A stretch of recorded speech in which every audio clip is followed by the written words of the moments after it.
தாய் தமிழ் உறவுகளுக்கு வணக்கம். விடுதலை சிறுத்தை கட்சி தனித்து போட்டி அறிவிப்பு வெளியானது என்ற தலைப்பில் இந்த காணொளியை நாம் காண்கிறோம். விடுதலை சிறுத்தை கட்சி தனித்து போட்டி என்ற தலைப்பில் இந்த காணொளியை நாம் காண்கிறோம். 2026 சட்டசபை தேர்தல் அறிவிக்கப்பட்டுள்ளது. மேற்கு வங்காளம், அஸ்ஸாம், கேரளா, தமிழ்நாடு, பாண்டிச்சேரி ஆகிய மாநிலங்களுக்கு தேர்தல் நடைபெறுகிறது. நேற்றுடன் பாண்டிச்சேரி, புதுச்சேரி மாநிலத்துக்கான வேட்புமனு தாக்கல் நிறைவடைந்து விட்டது. புதுச்சேரி மாநிலத்தில் திமுக காங்கிரஸ் உடன்பாடு ஏற்பட்டுள்ளது. காங்கிரஸ் 16 தொகுதிகளிலும், திமுக அதன் தோழமை கட்சிகள் 14 தொகுதிகளிலும் போட்டியிடுகின்றன. இந்த சூழ்நிலையில் விடுதலை சிறுத்தை கட்சிக்கு ஒரு தொகுதி ஒதுக்கப்படுவதாக அறிவிக்கப்பட்டது.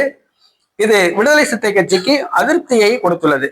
ஆகவே புதுச்சேரி மாநிலத்தில் விடுதலை சிறுத்தை கட்சி தனித்து போட்டியிடுவதாக அறிவித்துள்ளது. ஊசுடு உள்ளிட்ட 3 தொகுதிகளில் விடுதலை சிறுத்தை கட்சி தனித்து போட்டியிடுகிறது. இதனை சற்று முன் விடுதலை சிறுத்தை கட்சி அறிவித்துள்ளது. புதுச்சேரி மாநிலத்தில் விடுதலை சிறுத்தை கட்சிக்கு கணிசமான செல்வாக்கு உள்ளது. பறையர் சமூகத்தை சார்ந்தவர்கள் அதிகமான அளவில் உள்ளார்கள். வன்னியர் சமூகத்துக்கு அடுத்தபடியாக பறையர் சமூகத்தை சார்ந்தவர்கள் அதிகமாக உள்ளார்கள். தற்பொழுது விடுதலை சிறுத்தை கட்சிக்கு ஒரே ஒரு தொகுதி திமுக கொடுக்க முன் வந்தது அந்த கட்சிக்கு அதிருப்தியை கொடுத்துள்ளது. ஆகவே தனித்து போட்டியிடுவதாக அறிவித்துள்ளது. 3 தொகுதிகளில் விடுதலை சிறுத்தை கட்சி தனித்து போட்டியிடுகிறது.